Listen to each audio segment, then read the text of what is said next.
Halo Kak, bisa perkenalkan diri terlebih dahulu? Eh, saya Dimas Priangga, Ketua BEM 2022 dan 2023 Perbanas Institute. Nah ini kenalkan, ini anggota saya di BEM Perbanas Institute. Bisakah Kakak memberikan gambaran singkat tentang latar belakang pendidikan dan pengalaman yang relevan sebelum menjadi BEM? Ya, dulu saya waktu SMA itu di Yogyakarta, SMP juga di Yogyakarta. Saya 6 tahun di sana. Saya banyak belajar di Yogyakarta itu tentang sebuah sopan santun dan ilmu kebudayaan. Di sana banyak sekali saya mendapatkan sebuah pengetahuan maupun informasi yang sangat relevan begitu saya di Jakarta. Nah, selain itu juga saya sebelumnya juga latar belakang pendidikan saya itu madrasah aliyah ya. Tentunya juga sebelumnya juga IPA, dan saya tidak menyangka kalau sekarang saya bahkan di jurusannya IPS gitu ya, di ilmu pengetahuan sosial. Tapi saya tetap selalu belajar hal baru dalam dunia yang terus berubah. Seperti itu. Apa yang mendorong Kakak untuk menjadi serta mencalonkan diri sebagai ketua BEM dan apakah pengalaman khusus yang memotivasi Kakak tersendiri? Dulu sebelum saya menjadi presiden mahasiswa Perbanas Institute, saya banyak membaca ya. Saya banyak membaca bukunya Karl Marx, saya banyak membaca bukunya Soekarno, gitu kan. Ya, saya berbicara dengan Marx, berbicara dengan Dr. Fakhruddin Faiz, itu salah satu doktrinisasi saya dalam tentang ilmu filsafat yang mempengaruhi beberapa pandangan filsafat saya, gitu kan, Dr. Fakhruddin Faiz. Ya, terus saya juga berbicara dengan tokoh-tokoh besar, saya berbicara dengan para ulama, saya berbicara dengan guru-guru saya, gitu kan. Ya, saya sebelum menjadi presiden mahasiswa, saya sering sekali membaca dan berbicara dengan orang-orang hebat, gitu. Sehingga dari situ saya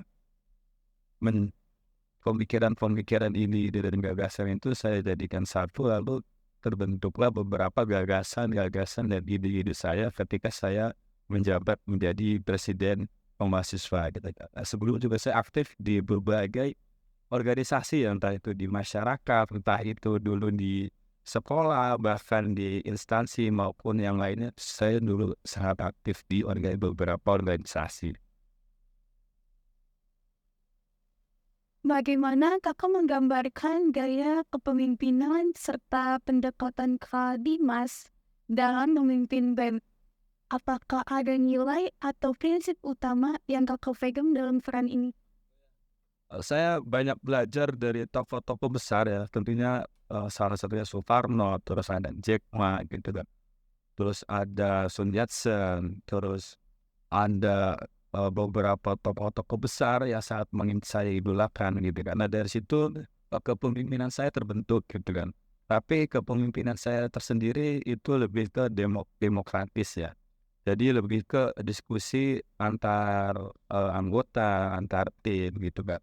Nah, yang mana itu menjadikan saya membuat kebijakan dan membuat salah satu eh, karakter pemimpin saya itu ya seperti itu, dan saya selalu mengedepankan namanya suatu perdamaian, bahkan saya tidak menjunjung yang namanya suatu kebencian ya. Dulu di beberapa organisasi mereka banyak yang berseteru. Nah, tapi waktu saya menjabat, saya mencoba meminimalisir hal itu dan menjadikan mereka ini bisa berdamai dan beriringan, bahkan bisa saling berkolaborasi satu sama lain. Itu hal positif yang saya bawa. Apa sih misi dan visi Kakak dalam BEM masa periode sekarang? Ya, tentunya visi visi saya selalu selalu ingin mengedepankan integritas ya, yang namanya sebuah kampus ataupun sebuah organisasi itu pasti selalu punya integritas. Nah, visi saya waktu saat menjadi BEM itu bagaimana menjadikan BEM ini, mempunyai suatu nilai yang tinggi. Jadi anak-anaknya ini nanti ketika mereka ikut organisasi BEM, terus mereka selesai, mereka mempunyai dan belajar banyak hal di BEM. Dan tentunya BEM ini sebagai wadah seluruh mahasiswa, mereka dapat mengajukan beberapa aspirasi. Kemarin juga ada beberapa banyak kasus yang kita tangani, dan alhamdulillah beberapa hari kemarin sudah ada beberapa udah yang selesai kita tangani gitu kan. Terus kita selalu berdiskusi dengan Ormawa untuk mencari suatu solusi. Mereka mengasih, terkadang juga minta diskusi dengan kita. Lalu saya kirim Menteri Dalam Negeri saya untuk menjembatani saya dalam hal mengurusi permasalahan-permasalahan yang ada di Ormawa. Seperti itu. Jadi visi misi saya selalu satu, bagaimana membikin kampus ini lebih dikenal lagi, tentunya di internal maupun di eksternal. Jadi semuanya saling bersinergi antar lembaga, antar alumni, antar perusahaan, semua selalu saling bersinergi satu sama lain, sehingga di situ kita bisa berkolaborasi dan menghasilkan suatu karya ataupun ide yang nantinya bisa dicontoh oleh generasi-generasi setelahnya.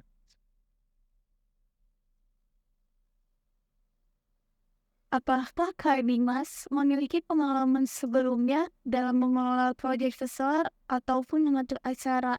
Bagaimana Kak Dimas menggabungkan pengalaman tersebut dalam mengatasi banyaknya kegiatan-kegiatan yang di BEM?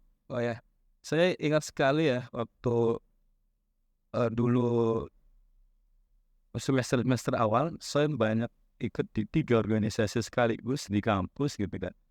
Saya pernah langsung diterjunkan di beberapa proyek yang besar, bahkan membuat sebuah seminar dengan BNN, bahkan dengan kementerian mana. Saya pernah waktu itu membuat di organisasi saya sebelum, juga pernah menjadi dipercayakan untuk mengorganisir salah satu kegiatan yang lumayan besar lah ya waktu itu. Dan di situ saya belajar, ternyata menjadi seorang pemimpin itu tidak 1, 2 hari, 3 hari. Tapi memang saya belajar memang harus dibentuk gitu kan, sehingga mereka menjadi pemimpin yang terasah gitu kan. Jadi memang benar, saya pernah baca buku-buku tentang kepemimpinan, itu memang setiap orang tuh mempunyai bakat pemimpin sejak lahir. Cuman bagaimana mereka mengasah kemampuan itu di dalam dunia nyatanya gitu. Nah itu saya teringat sekali dari kata-kata itu, lalu saya belajar. Awalnya saya sama seperti orang-orang lain gitu kan, saya juga punya rasa tidak percaya diri, saya juga punya rasa malu dan punya rasa-rasa lain. Tapi setelah saya banyak membaca, banyak berbicara dengan orang-orang hebat gitu kan, jadi setelah itu saya melampaui batasan-batasan saya seperti itu. Bagaimana cara Kak Dimas menjalin kerjasama dengan pihak administrasi kampus, fakultas, ataupun organisasi di luar kampus? Apakah Kak Dimas memiliki pengalaman dalam membangun jejaring yang efektif?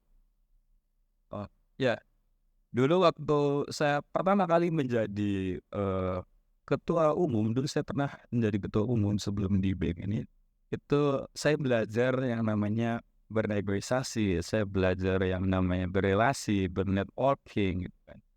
Di situ saya mengolah kemampuan sebagai seorang pemimpin menjadi untuk membuka akses, membuka ruang bagi anak-anak ini biar bisa keluar. Tidak hanya mereka itu pengetahuannya tidak hanya di internal saja, tapi mereka keluar, belajar dari kampus lain, mereka belajar dari perusahaan, belajar dari instansi, pemerintah, bahkan belajar dari masyarakat gitu kan.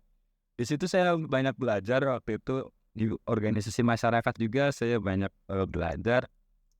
Di situ saya berjejaring dengan masyarakat biasa, berjejaring waktu di kemarin juga di beberapa perusahaan saya sering sekali ketemu klien gitu kan, dulu pernah magang juga kan. Itu saya pernah berjejaring dengan orang-orang yang memang dari investor besar, bahkan saya pernah itu waktu itu ketemu bertiga itu kan hanya orang investor besar yang miliaran waktu itu dia omsetnya. Saya langsung berjaring dengan dia dan saya belajar dari dia tentang investasi. Saya belajar sama suatu pimpinan perusahaan dengan belajar dengan manajemennya gitu kan, ilmu manajemennya.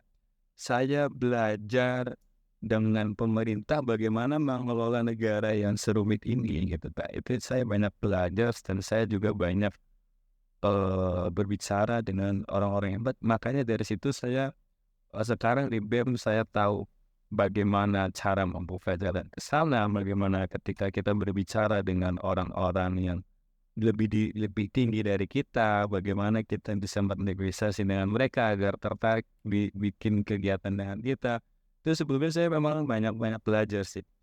Makanya sebelum saya naik tuh memang saya suka membaca, suka belajar dari teman, dari guru, dari buku, dari film. Bahkan saya belajar dari film waktu itu saya pernah beberapa menonton film tentang sebuah impian Laskar Pelangi. Saya belajar tentang film itu, film Korea bahkan itu saya belajar bagaimana mereka mengelola bahasa dan tata bahasa itu sangat indah dan didengar.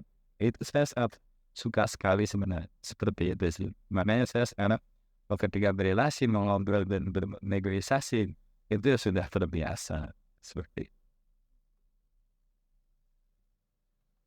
Bagaimana Kak Dimas berencana untuk meninggalkan warisan positif setelah masa jabatan sebagai ketua BEM berakhir? Apa yang ingin Kak Dimas lihat sebagai prestasi utama selama masa kepemimpinan Kak Dimas? ya. Tentunya yang pertama ya saya ingin mengajarkan kepada teman-teman bahkan adik-adik saya mari bareng-bareng gitu kan kita tuh tidak usahlah saling menjatuhkan satu sama lain. Itu sudah tidak zamannya lagi. Sekarang itu kan memang kita sudah zamannya tuh saling berkolaborasi Kak. Terus zamannya kita itu saling berjejaring, zamannya kita itu saling bekerja satu sama lain bahkan gitu kan. Makanya harapannya dan di situ juga saya ingin mengajak teman-teman yang lain juga, ayo kita belajar juga dari luar, kita belajar dari kampus lain, belajar dari perusahaan lain gitu. Makanya kita, aku sih saya sendiri ingin nantinya itu setelah saya selesai itu mereka tahulah atau bagaimana cara mengelola sebuah organisasi, bagaimana ketika, antar ormawa ini harus saling berkolaborasi gitu kan, tidak harus saling menjatuhkan, tapi kita saling, bersama gitu kan, bareng-bareng. Ya tujuannya tidak lain gitu kan, kita tujuannya tetap, membangun kampus, membangun bangsa gitu kan. Dan warisan dan yang saya pengen lihat suatu hari nanti itu, saya sampai sekarang ada beberapa, yang pernah ngikut saya, yang pernah saya ajarkan gitu kan. Saya selalu tanamkan ingin melihat mereka itu nanti, menjadi calon-calon pemimpin-pemimpin selanjutnya gitu kan. Bagi saya gitu kan melihat, calon-calon generasi berikutnya itu menjadi seorang pemimpin itu sudah sangat, suatu kebanggaan tersendiri bagi saya ya.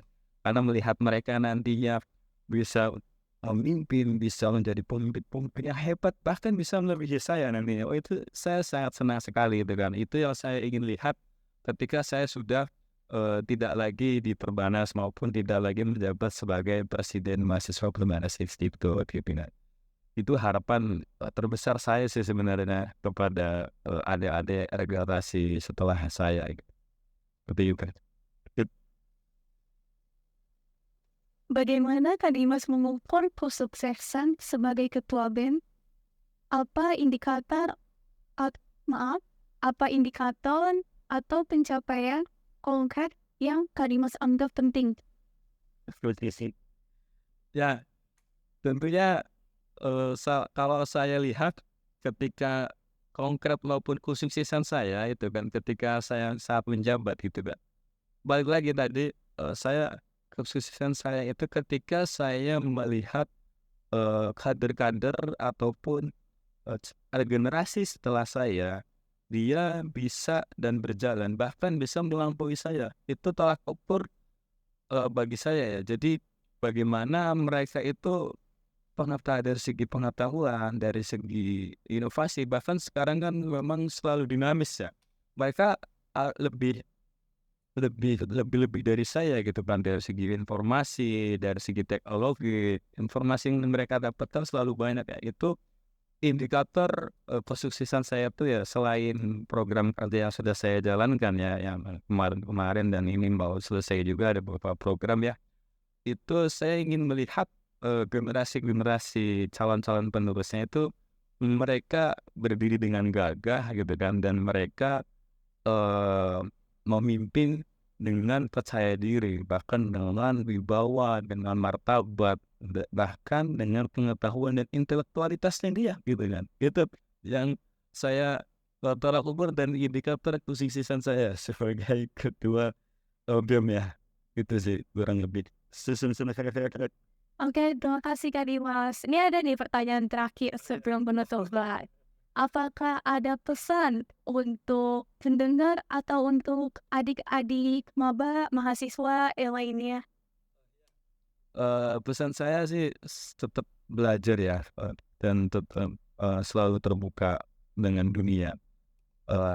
Kalian bisa belajar dengan apapun, kalian bisa belajar dengan membaca, kalian bisa belajar dengan mendengarkan, melihat film, atau melihat apapun gitu kan.